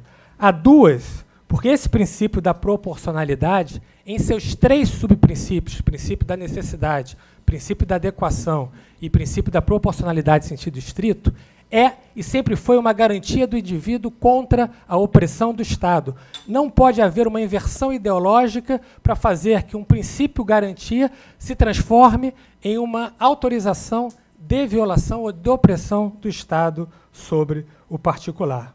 E terceiro, o que o Gabriel Zéfiro também deixa muito claro em seu voto condutor, a revista vexatória, ao contrário de ser justificada por um eventual princípio da proporcionalidade, ela é vedada por ele. Isso por quê? Primeiro, não é necessária. E as revistas nos aeroportos demonstram isso com plena facilidade. Aliás, entrar com uma bomba no avião é mais grave do que entrar com maconha dentro de qualquer presídio. Né? Então, é possível se fazer uma revista não vexatória. É possível, por exemplo, como foi feito em Goiás, a partir da iniciativa do Ministério Público goiano, a chamada revista humanitária, tá? Sem recorrer a grandes investimentos em maquinário, em tecnologia. Tá? Então, viola a necessidade. Existem meios menos gravosos ao indivíduo de se fazer a revista do que essa revista vexatória. E, além de desnecessária, a revista vexatória tem se demonstrada inócua, inefetiva, inadequada aos fins visados. As pesquisas que foram desenvolvidas, e estou falando de pesquisa séria, não de achismo baseado no chamado senso comum ou na opinião do William Bonner, tá bom?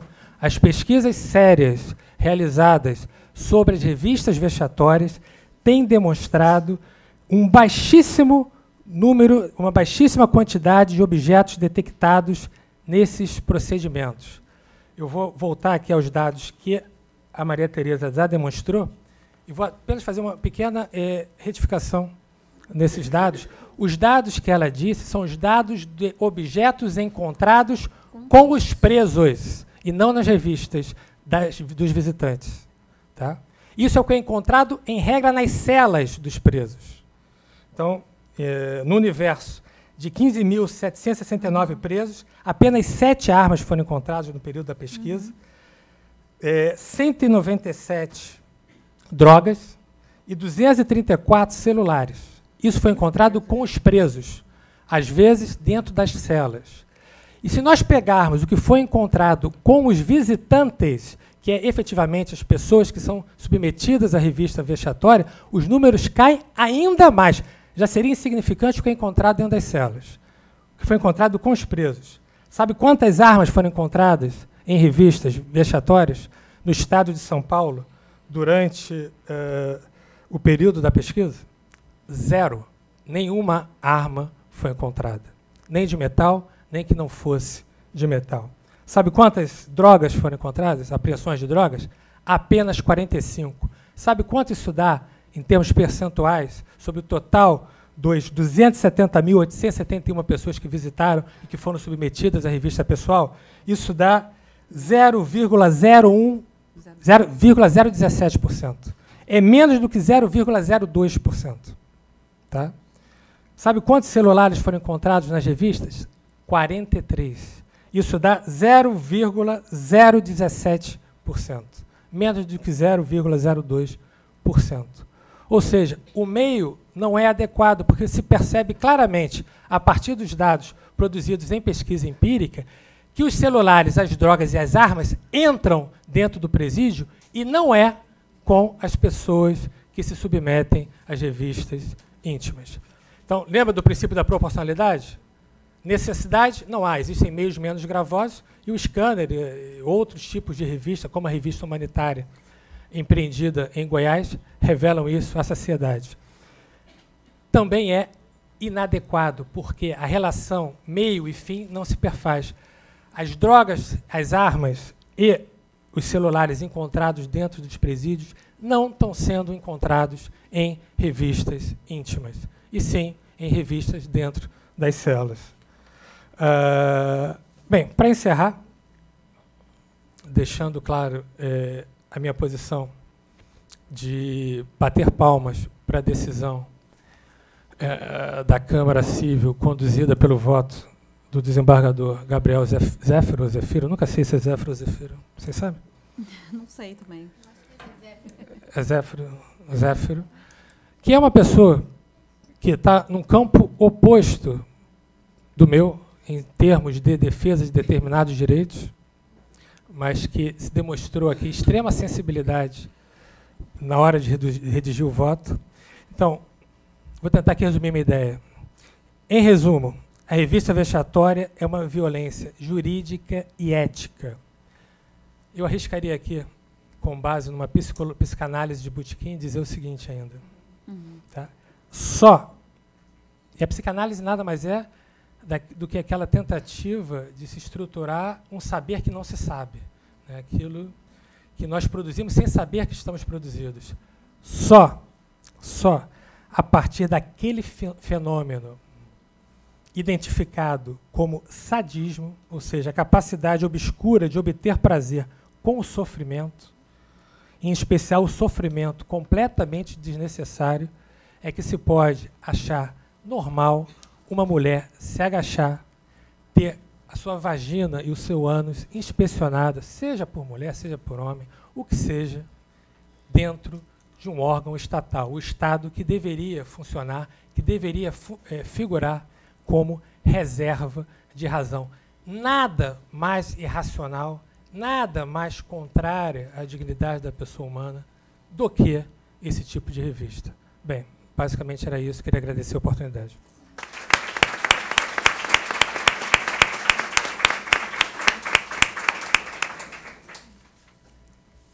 Obrigada, Casara, pela belíssima exposição, pela defesa aí do seu ponto de vista, que eu acho aqui que, por maioria, né, me parece vencedora. eu gostaria de abrir aqui a plateia, os seus comentários, quem quiser expor, fazer as suas reflexões, somos todos ouvidos. Eu gostaria de registrar que eu fico muito feliz desse auditório repleto. E eu queria dizer que em cima, o auditório de cima também está completo, porque não havia mais assentos aqui. Então, os dois auditórios estão cheios, então a gente fica muito feliz, até por ser um tema que realmente está na pauta do dia, né? Nada mais atual. Então, eu gostaria aqui de indagar aqui as colegas, inclusive o nosso diretor da Emerge, que já levantou o dedo aqui, para fazer a sua exposição. Depois, quem quiser, também pode fazer as suas considerações. Aqui é um espaço democrático para expor as suas opiniões. Pois não. Com a palavra. Pois não. Obrigado, doutora Adriana. Eu gostaria aqui de, em primeiro lugar, agradecer a todos os participantes da Emerge, aos juízes novos, que eu tomei a liberdade de convocar depois do horário. Obrigado pela presença de vocês. E eu só gostaria de registrar o que, Adriana, você já registrou. É que eu estou assim, cheguei atrasado por motivo de força maior, lá no órgão especial a coisa pegou fogo. E eu gostaria apenas de dizer que eu estou assim extremamente feliz pelo que eu vi aqui. Acho que a Escola da Magistratura é um lugar onde nós devemos dar espaço para o debate. E, independente da posição que há de A ou B, eu me sinto assim, muito feliz de que nós possamos discutir, porque com respeito, com consideração e cada um expondo o seu ponto de vista, eu fico assim, nesses 15, 20 minutos, pouco mais que eu estou aqui, eu fiquei encantado com o que eu vi. Isso, para mim, me revigora, me dá energia para poder continuar trabalhando na escola. Posições opostas e os palestrantes se tratando com respeito pelo livre direito democrático de dizer o que penso. De forma que eu fiquei aqui encantado com o que eu vi. Muito obrigado, eu não tenho pergunta não, eu só queria registrar isso aqui e agradecer a todos os presentes.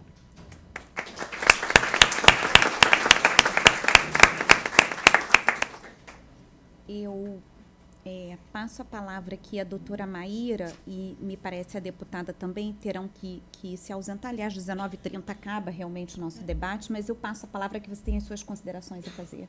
Doutora Maíra, por favor. Agradeço. Infelizmente, eu vou pegar um voo aqui para Brasília, porque senão esse papo poderia render ainda muito mais. Apenas só uma complementação. Nós temos 23 unidades prisionais no complexo de Jericinó.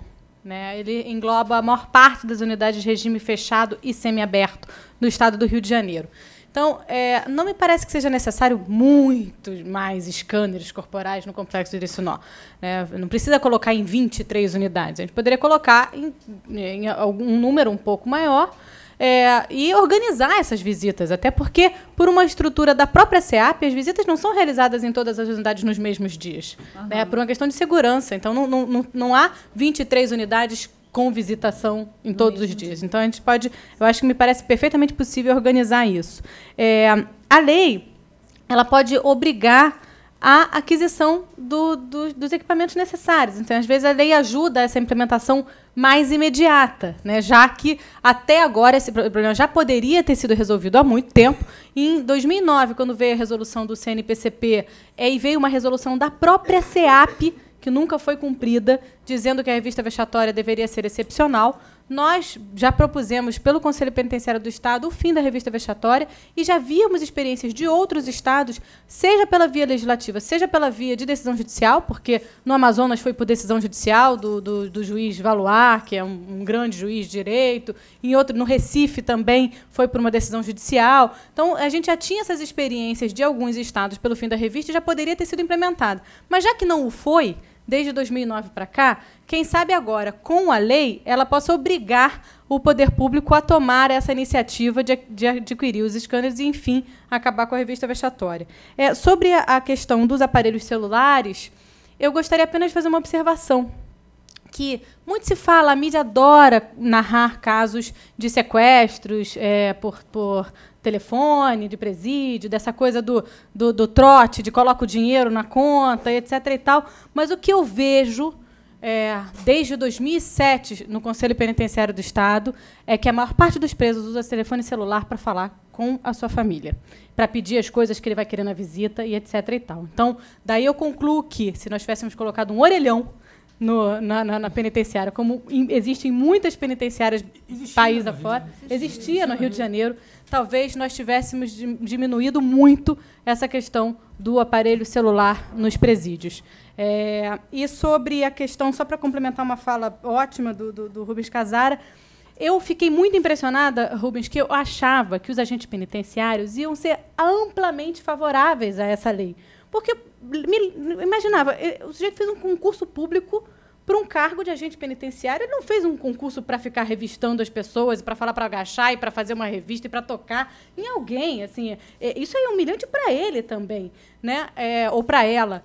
E eu fiquei impressionada com a posição do sindicato de agentes penitenciários após a lei, contrário à aprovação da lei. Eu fiquei realmente impressionada, porque eu acho que não é um papel do agente penitenciário essa revista. Só posso concluir que talvez seja uma interpretação muito equivocada de perda de poder, né? Então, assim, de que existe aí um poder da revista que é muito grande do agente penitenciário, né? A gente, evidentemente, não pode generalizar. Eu tenho grandes exemplos de agentes penitenciários que são muito bons e muito corretos. Fico feliz aqui de ver uma agente penitenciária, que eu não vou identificar para ela não ficar desconfortável, mas que eu tenho certeza de que tem uma posição extremamente respeitosa. Mas eu já vi agentes penitenciários, por exemplo, exercendo esse poder com uma senhora. Eu vou contar só esse caso, porque realmente é só para narrar como é que é esse tratamento e como é que a revista vexatória está inserida nesse tratamento. Eu fui fazer inspeção numa unidade prisional e eu vi a fila na porta antes de entrar, aquela fila enorme e tal. Conversei um pouco com algumas mães que estavam ali e entrei. A revista demorou um tempão. Quando eu saí, estava uma senhora com 2 sacolas enormes, esperando do lado de fora, e não tinha mais ninguém. Todas já tinham entrado. Falei, o que a senhora está fazendo aí? A senhora não entrou? Falei, minha filha, eu estou esperando o ar. Era a última unidade do complexo de Eriçonha, que é enorme. Era a última. Eu estou tomando um ar aqui para poder voltar ao caminho, um sol escaldante, com essas 2 sacolas. Eu falei, mas a senhora vai voltar com isso? A senhora não pode entrar? Eu não pude entrar porque a inspetora falou que o meu vestido estava curto. Curto? Era uma senhora. O vestido dela estava rigorosamente no joelho. Rigorosamente no joelho. Sim, se tivesse, talvez, meio dedo acima do joelho, se ela levantasse o braço, mas, de resto, estava perfeitamente comportado aquele vestido, não tinha nada de errado. E, por conta da impressão da inspetora de que o vestido estava curto, ela não entrou com as 2 sacolas pesadas para levar para o filho e ia voltar esse caminho inteiro. Evidentemente, não voltou, porque deu a sorte de ter cruzado comigo lá no caminho, e eu entrei, enquanto a mulher não entrou, eu não saí de lá. Mas você vê que é um poder bobo, né, de impor. Não é possível que não haja uma compreensão aí de razoabilidade, né? E é essa falta de compreensão de razoabilidade e justo de perceber que são direitos são questões imponderáveis, né, que o Estado tem que arranjar uma solução para garantir a segurança do sistema, para garantir a segurança dos agentes penitenciários que estão lá dentro, mas sem desrespeitar os direitos das pessoas que visitam o sistema. Então, e, por fim, apenas relembrar que essa pesquisa que foi feita em São Paulo foi feita com um montante de presos infinitamente maior do que o nosso, porque São Paulo tem 220 mil presos, né? Então, se em São Paulo o resultado foi esse, tenho certeza de que, se fosse feita uma pesquisa semelhante no Rio de Janeiro, o resultado seria igual. Só dar um informe sobre a questão dos agentes? Posso, Adriana? Pois não. Óbvio que tem a visão pessimista de que as pessoas estão querendo criar dificuldade para vender facilidade, mas tem uma visão otimista, que é a falta de conhecimento de como a coisa vai se dar. E dentro dessa visão otimista, em Goiás isso foi pesquisado. Inicialmente, havia uma rejeição em massa da categoria dos agentes penitenciários em relação ao fim da revista íntima. Hoje, mudou. A maioria dos agentes, depois que acabou a revista vexatória, a maioria dos agentes penitenciários é favorável à chamada revista humanitária. Porque, de fato, como a Maíra lembrou, é desagradável tanto quem fica tendo que exibir o ânus, como quem tem que olhar dentro do ânus de alguém, né? Quer dizer, é muito ruim. Então, acho que é muita questão do preconceito que tem que ser desconstruído a partir de uma ressimbolização. E essa ressimbolização se deu em Goiás e pode se dar também no Rio de Janeiro. Doutora Marta, gostaria de fazer suas considerações. Primeiro, agradecer mais uma vez o convite de estar aqui, pedir desculpas por ter que me ausentar, mas eu volto para a LERJ para concluir um evento que está em andamento e dizer que, na fala aqui, tanto da doutora Maíra quanto do doutor Rubens, me ocorreu que, durante a sessão plenária para debate, o presidente da Casa teve a oportunidade de ler uma mensagem do então secretário de Assuntos Penitenciários, do coronel Rubens César. E ele falava no seu ofício que já havia interesse daquela secretaria em implantar, em acabar com a revista íntima, e que isso vinha sendo colocado a partir da questão dos equipamentos. Então, acho que é um pouco o que a doutora Maíra falou do papel que a lei tem que ter na mudança do comportamento, e lembrando aqui que a LERJ se colocou à disposição para adquirir esses equipamentos. Eu queria só pedir autorização à doutora Adriana para dizer que eu sou presidente da Comissão Parlamentar de Inquérito que apura a violência contra a mulher. Essa comissão se reúne toda quarta-feira, às 10 horas da manhã. E, na próxima quarta-feira, nós teremos a oportunidade de ouvir a desembargadora Maria Angélica. E aí eu quero registrar aqui a importante contribuição que o Poder Judiciário vem dando, né?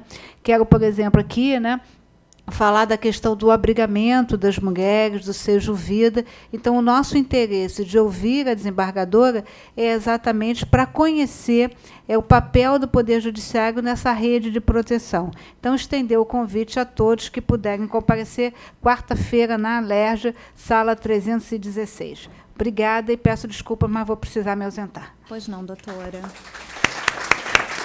Obrigada. Peraí, eu vou lhe dar o seu certificado. Doutora Maíra, o certificado. Para a gente encerrar, já tem voo? Dá para ficar um pouquinho mais? Deixa eu dar aqui para a doutora Marta Rocha. Aqui, doutora Marta, um certificado da sua participação e eu estarei lá com a desembargadora às 10 horas, não é isso? Eu estarei com ela lá, ok? Gostaria de convidar o desembargador, diretor da escola, desembargador Caetano, por favor, para se sentar à mesa. Gostaria de convidar a doutora Adriana Mota também, por gentileza.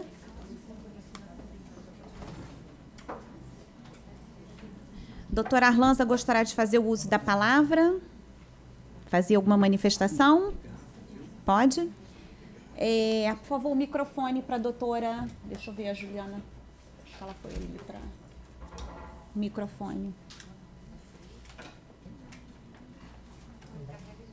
Doutora Arlanza, o microfone.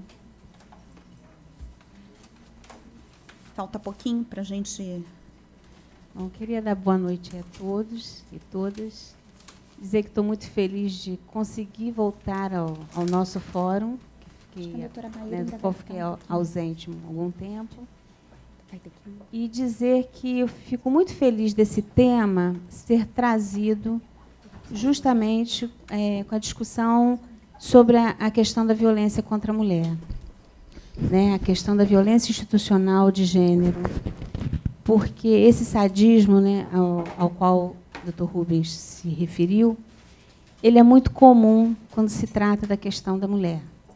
A nossa sociedade é muito misógina. Então, nossas mulheres, quando vão ter os filhos, são tratadas com esse desprezo e até com certo sadismo, e morrem por isso. Nossas presas são tratadas assim, nossas visitantes também. Então, acho que unir, né, o tema da visita vexatória, a ideia, né, de violência de gênero, de violência institucional de gênero, é muito importante, porque não podemos tratar do fato isolado, mas dessa violência maior que acontece na nossa sociedade, né, que é essa violência contra a mulher, e que é base para várias e tantas outras violências. Então, eu queria parabenizar a Adriana, parabenizar o Dr. Caetano, né, e toda a mesa, e dizer que estou muito feliz de ter voltado nesse momento do fórum, e espero que tenhamos outras oportunidades. Por uma coincidência, no dia 21 de maio, nós, na Defensoria Pública, festejando, né, o mês da Defensoria Pública, estaremos fazendo uma roda de conversa exatamente discutindo isso, a violência institucional de gênero contra a mulher em suas várias vertentes. Então, falaremos da violência obstétrica, da violência contra a mulher negra, né, e outras tantas violências, né, com vários profissionais de várias áreas, num inicial bate-papo, para que possamos tomar posições institucionais e ver que caminhos, né, podemos juntos trilhar para ir contra essa violência que é tão estruturante da nossa sociedade e tão maléfica, né? Obrigada.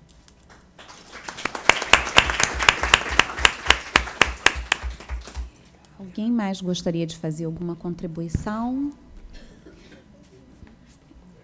Pois não? Se identifica, por favor. Boa noite a todos. Meu nome é Moraes. Eu sou da SEAP, inspetor penitenciário. A colega que estava, não sei, ela não se apresentou, não sei porquê, enfim, amiga de um dos senhores que aí estavam. Primeiro ponto, convirjo com a doutora Adriana em relação a tocar no seguinte assunto: há presos e presos no sistema. Há aqueles que têm a mente em continuidade delitiva e há aqueles que não. Há aqueles presos como qualquer um de nós poderia estar. Sabemos disso. O Estado, talvez, em razão desses presos, acaba mantendo essa postura. Entendemos essa postura, uma postura inerte, omissa.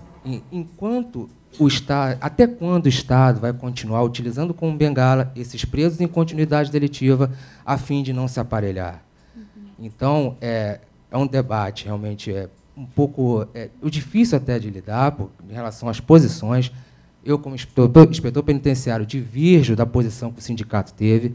Sou a favor, realmente, do fim dessa revista vexatória. E ela é vexatória, não há o porquê, entendeu?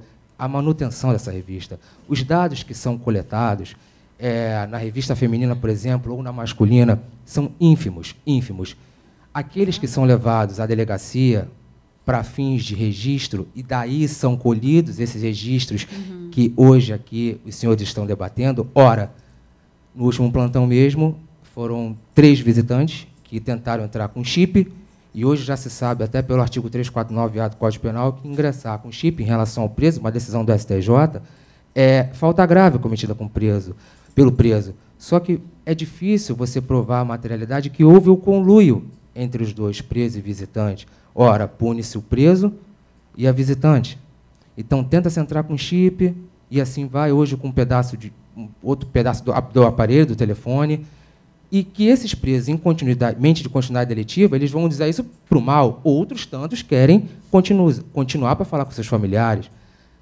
Sou adepto também do seguinte, que deveria ter um orelhão aqui para poder falar. Deveria ter. Qual é o problema? Isso fiscalizado pelo Estado. O Estado não se aparelha. E até quando vai continuar assim? Essa lei veio em bom tempo, espero que ela seja sancionada de pronto, a fim de que, até pelo princípio da eficiência, no sentido amplo, né, da administração pública no seu todo, seja assim, claro, agora sim o Estado se aparelhou, a eficiência está sendo provida, né, da melhor forma possível, e eu, no momento, enquanto inspetor penitenciário, possa exercer outras atribuições, né, que não é ficar, senta, agacha, levanta, porque eu já fui da linha de frente, hoje não sou mais, estou numa outra seção, sou membro da seção de classificação e tratamento, exames criminológicos de preso, processos disciplinares, relações com o VEP, defensoria e tudo isso aí. Sabe que muito dessa formalidade é um para constar, né? E é o que eu falo, até quando? Convirjo com a doutora, porém, convirjo também com aqueles que defendem. É isso aí, um abraço a todos.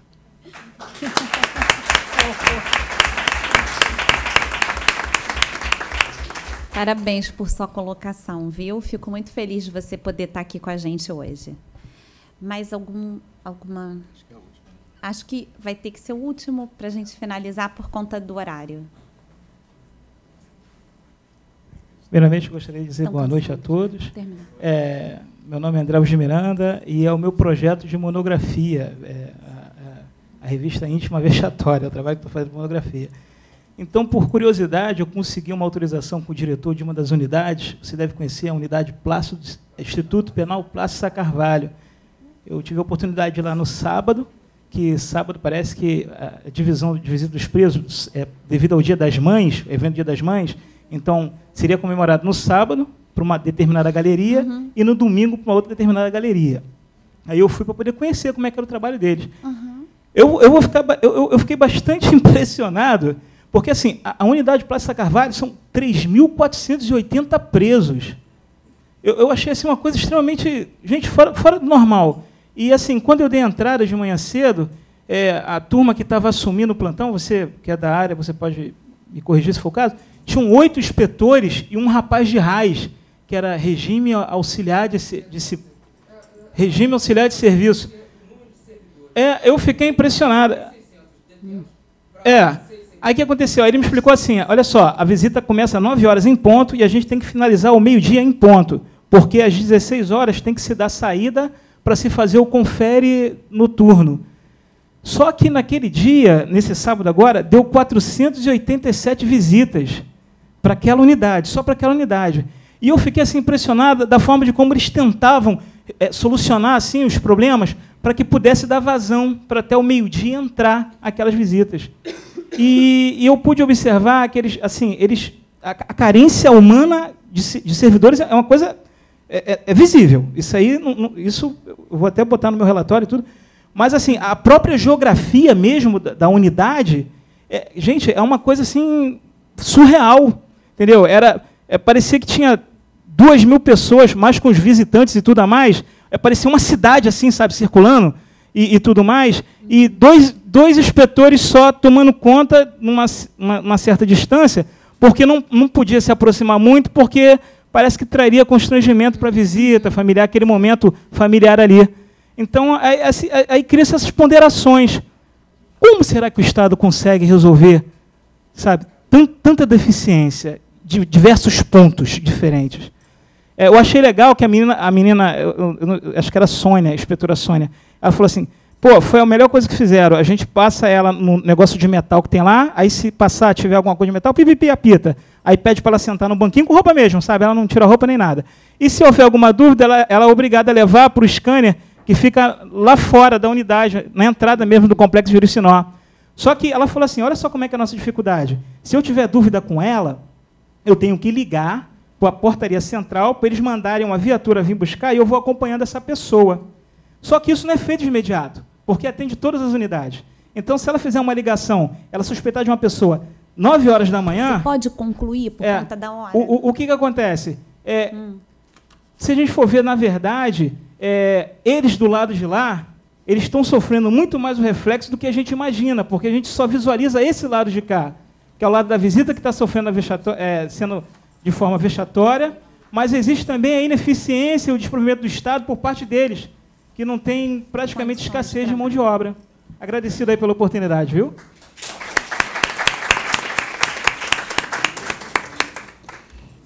Então, concluindo aí a nossa tarde ou início de noite, eu gostaria de agradecer. Gostaria de fazer alguma ponderação? Eu gostaria de agradecer a participação de toda a mesa, de todos os nossos palestrantes, a presença dos juízes e das juízas do último concurso, do 46º concurso, por estarem aqui até essa hora, mas eu acho que para vocês é importante, para todos nós, é um tema interessante, pelo menos que vocês saiam daqui com alguma reflexão de vocês a partir de tudo que foi falado. E eu queria, assim, mais colocando o que o Rubens falou, e também a Maíra, que já saiu, eu acho que tem 2 temas hoje que estão me incomodando bastante, mas me incomodando de uma forma até positiva pelo debate. Um deles é a audiência de custódia.